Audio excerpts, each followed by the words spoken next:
c'est ma chaîne. Bienvenue dans Instant Présent de Dieu avec la Rhapsodie des réalités. Comment est-ce que vous allez? J'espère que vous passez une bonne semaine. Je suis très heureuse de vous retrouver encore pour ce dernier rendez-vous de la semaine.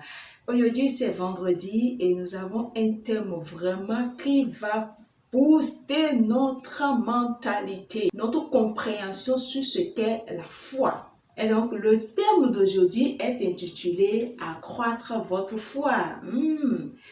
Et le verset d'ouverture est tiré de Romains chapitre 12, verset 3. Là, il est écrit « Par la grâce qui m'a été donnée, je dis à chacun de vous de n'avoir pas de lui-même une trop haute opinion, mais de revertir des sentiments modestes selon la mesure de foi que Dieu a départie à chacun. » Donc, comme il s'agit, le thème nous le dit, accroître votre foi. La première étape pour accroître sa foi est de savoir comment la foi vient. Parce qu'on dit que la foi vient en écoutant.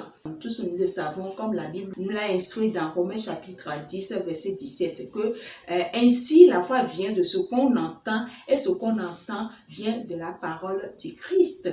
Alléluia. Par conséquent, si vous voulez avoir plus de foi, sachez que vous devez davantage écoutez la parole de Dieu. Vous ne pouvez pas vous permettre d'écouter des choses négatives qui engendrent la peur et vous attendre à ce que votre foi augmente. Non, c'est complètement impossible. Donc, en tant que nouvelle créature, nous devons savoir à quoi est-ce que nous exposons notre pensée, notre cerveau. Parce que c'est ça notre porte, les portes d'entrée pour un enfant, un chrétien. Qu'est-ce qu'on laisse entrer dans notre pensée? Quand on est H24 exposé à des négativités, n'attendons pas à ce que notre foi croisse en nous. Tout le temps, c'est toi qui regardes les informations par-ci. Ah, il y a attentat de voiture piégée par là, 40 morts. Ah, il y a bombardement de ci par-ci, 2000 morts. Il y a ceci, c'est par-ci, 2000 morts. Il y a effet divers, quelqu'un a poignardé qui colle.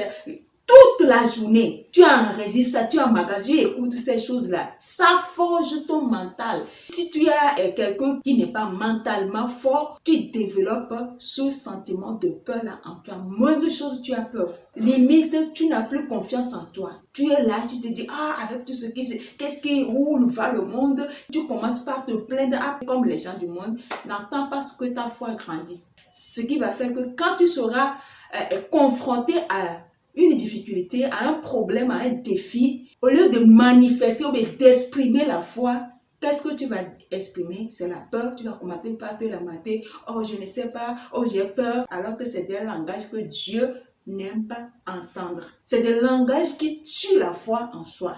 J'ai peur. Je ne sais pas. J'ai peur. Ça ne fait pas partie de notre langage à nous en tant que nouvelle créature. Et puis, il y a aussi des chansons. Quelles sont les chansons qui font partie de ta playlist? Je suis étonnée des fois même de voir des chrétiens dans leur portable, des chansons du monde.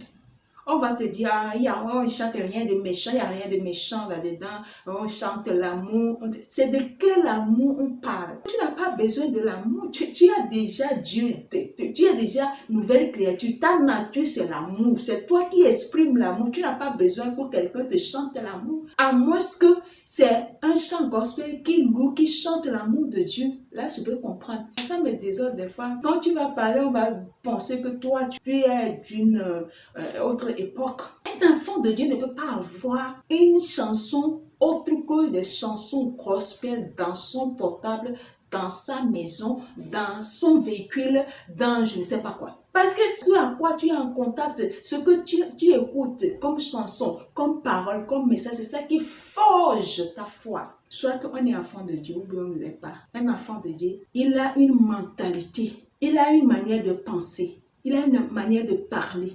Il ne regarde pas n'importe quoi, il n'écoute pas n'importe quoi. On doit être sélectif dans ce qui entre en lieu et place maintenant. Pour accroître sa foi, il faut inonder notre esprit de la parole. C'est important d'être en contact avec la parole de Dieu. En tant que nouvelle créature, on ne peut pas se lever un jour ou bien dans la journée ne pas écouter la parole, ne pas lire la parole, non. Ou ou bien ne pas avoir un rendez-vous avec l'Esprit de Dieu avant de sortir. Il y a certaines personnes, ils sont confrontés à certains défis et sont bouleversés parce que leur niveau de foi est trop bas pour faire face à la situation. Il y a un dicton qui dit que la plus belle femme ne peut donner que ce qu'elle a. Elle ne peut pas faire autrement. Donc si toi, en tant qu'enfant de Dieu, tu es exposé à ce genre de choses dont je venais de parler, ne soyez pas étonnés que quand vous êtes confronté à une situation, que votre réponse soit à la hauteur de la foi que vous aviez. Oui, et là, on ne se rend pas compte, on accuse plutôt Dieu, qu'on a prié, Dieu ne nous accorde pas. Non, ça ne marche pas comme ça. Dieu n'est pas magicien. Notre Dieu, c'est un Dieu d'ordre. Et surtout, quand tu sais lui donner la place qu'il faut et que tu as une relation personnelle privilégiée avec lui, tu n'as même pas trop prié avant que Dieu ne te secoue. Mais si tu fais un armoire, un cadre et tu mets Dieu dedans, il est là-bas. C'est quand tu as un souci, un défi, que tu ouvres cet armoire-là ou bien tu vas vers ce cadre-là, tu dis, oui, Dieu, tu es là, bon, on a un souci. N'attends pas que la situation se décante comme tu le veux rapidement. Non, c'est comme un moteur qui est tout le temps en actif, qui est déjà utilisé tout le temps. Quand on va vouloir le démarrer, il démarre rapidement. Mais si le véhicule, bien le moteur du véhicule est laissé pendant des mois, des années, on ne l'a pas utilisé et qu'on veut maintenant le mettre en marche, ça prend du temps avant de prendre.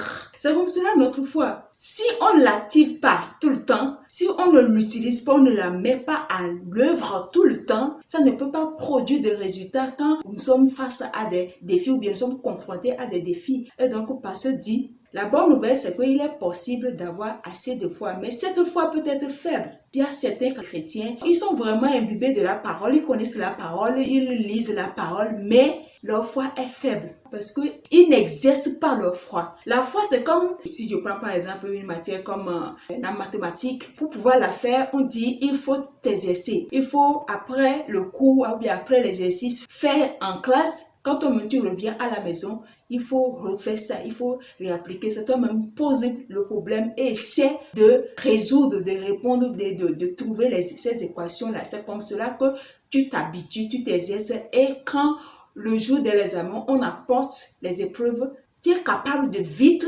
traiter ça parce que tu es habitué, c'est les mêmes choses pratiquement qu'on ramène. Mais si tu ne fais aucun effort, tu ne t'exerces pas, tu ne pourras pas réussir l'exercice qu'on t'apprend. Pourtant, tu avais été déjà enseigné sur cette chose. On t'avait déjà formé là-dessus. Une foi faible est le résultat d'un manque d'exercice de la foi. Maintenant, comment il faut mettre en exercice sa foi? Tu te lances des défis. Tu te fixes des objectifs. Tu te dis, bon, je vais atteindre ça. Tu sais que par tes propres capacités, tu n'y arriveras pas.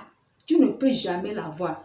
Mais tu sais qu'avec ta foi, quand tu vas mettre en pratique ta foi là, ça va marcher. Tu te lances ce défi-là et tu commences par prier, tu commences par déclarer, tu commences par exercer ta foi. Exercer ta foi aussi, ce n'est pas seulement la prière, mais prier avec la parole. Donc, va dans la parole. C'est notre miroir, c'est notre manuel de vie en tant que nouvelle créature, enfant de Dieu. Tu vas et tu vois dans ces situations comment est-ce que les gens qui ont vécu cette situation-là ont procédé, ont agi. Toi aussi, petit à petit, tu commences pas à prier, déclarer. C'est comme cela qu'on exerce sa foi. Et Pasteur dit, c'est bien d'entendre la parole de Dieu. Mais si vous n'agissez pas sur cette parole après avoir écouté et que toi-même, après ça, tu es confronté à cette situation et tu ne retournes pas à ce qu'on t'avait déjà enseigné, ce qu'on t'avait dit par rapport à cette situation pour mettre ça en pratique, votre foi sera toujours faible et vous allez chanceler lorsque vous ferez face aux adversités, ce qui n'est pas bon. Dans le passé, on dit de fortifier notre foi en l'exerçant. Et une foi forte est une foi qui prévaut. Et c'est ce que Paul nous dit dans le livre de Romains chapitre 4, versets 18 à 20. La Bible dit, espérant contre toute espérance, il crut, en sorte qu'il devint père d'un grand nombre de nations, selon ce qui lui avait été dit. Telle sera ta postérité. Et sans faiblir dans la foi, il ne considéra point que son corps était déjà usé, puisqu'il avait près de 100 ans et que Sarah n'était plus en état d'avoir des enfants. Il ne douta point par incrédulité au sujet de la promesse de Dieu, mais il fut fortifié par la foi, donnant gloire à Dieu. Alléluia. C'est l'histoire de papa Abraham que nous tous nous connaissons. Plus besoin de revenir là-dessus. Qui avait plus de 100 ans. Même avec l'évolution de la médecine aujourd'hui, même c'est impensable, c'est inimaginable. Mais parce que Dieu lui a fait cette promesse, il s'est accroché à cette promesse. Il a gardé sa foi, il a gardé l'espérance. Il s'est dit que peu importe comment, il va témoigner. La parole de Dieu ne faillit jamais. Il n'est pas un homme pour dire oui aujourd'hui et dire non demain. La Bible nous fait savoir qu'en toutes choses, nous sommes plus que vaincus. Ça veut dire que toute situation que tu traverses, auquel on est confronté là, cela n'est pas étrange à Dieu. Dieu n'est pas surpris de voir que tu traverses ça. Mais il attend ce que tu exerces ta foi. C'est un examen que nous passons, ces situations que nous traversons. Nous devons revenir avec des succès, des victoires. Pour accroître notre foi, on devait développer un appétit vorace pour la parole de Dieu. Et c'est ça qui va forcément affermir la foi en nous et pour pouvoir dompter les circonstances et maintenir Satan à sa place et nous faire vivre triomphalement chaque jour. Alléluia. Nous allons prendre la prière. Je dis et vous répétez après moi s'il vous plaît. Vous allez dire: cher Père, je te remercie de m'avoir permis d'entendre et de recevoir ta parole aujourd'hui. Ma foi s'accroît maintenant grâce à la parole qui m'est parvenue aujourd'hui. Mon cœur désirera toujours ta parole et par ma foi en ta parole, je l'emporte sur les situations et les circonstances à la gloire et à la louange de ton nom. Amen. Alléluia. Pour une étude approfondie à l'enseignement du jour, vous allez lire 2 Corinthiens chapitre 10 verset 15 et 2 Thessaloniciens chapitre 1 verset 3. Le troisième verset qu'on va lire pour une étude approfondie est Romains chapitre 10 verset 17. Pour une étude de la Bible en un an, vous allez lire 8 chapitres 19 versets 28 à 48 et 1 Samuel chapitre 16 et chapitre 17, les 2 chapitres. Enfin, pour une étude de la Bible en 2 ans, les versets sont Romains chapitre 14 versets 12 à 23 et Psaume 125 et 126, les 2 chapitres. Voilà, si aujourd'hui est votre première fois de tomber sur cette vidéo et que vous savez que vous n'avez pas encore donné votre vie à Christ, c'est le moment de le faire. Si vous ne trouvez pas d'inconvénient, je vais vous conduire à travers cette prière que nous appelons la prière du salut. Et donc, je dis, vous répétez après moi. Ô Seigneur Dieu, je crois de tout mon cœur en Jésus-Christ, Fils du Dieu vivant. Je crois qu'il est mort pour moi et Dieu l'a ressuscité des morts. Je crois qu'il est vivant aujourd'hui. Je confesse de ma bouche que Jésus-Christ est le Seigneur de ma vie. À partir d'aujourd'hui, par lui et en son nom, j'ai la vie éternelle. Je suis né de nouveau. Merci Seigneur d'avoir sauvé mon âme. Je suis désormais un enfant de Dieu. Alléluia. Félicitations, bienvenue dans la famille des enfants de Dieu, dans la famille des champions, dans la famille des illuminés, dans la famille des choisis de Dieu, dans la famille tout simplement des champions. Aimez la vidéo, partagez-la, abonnez-vous à la page Facebook ainsi qu'à la chaîne YouTube des Instants Présents de Dieu avec la Rhapsodie des réalités. Activez la cloche de notification pour ne pas rater notre prochaine publication. Laissez des commentaires et des suggestions en bas de la vidéo pour plus d'amélioration. Si Jésus tarde à revenir, je vous donne rendez-vous sur lundi prochain. Je vous souhaite un bon week-end. Au revoir.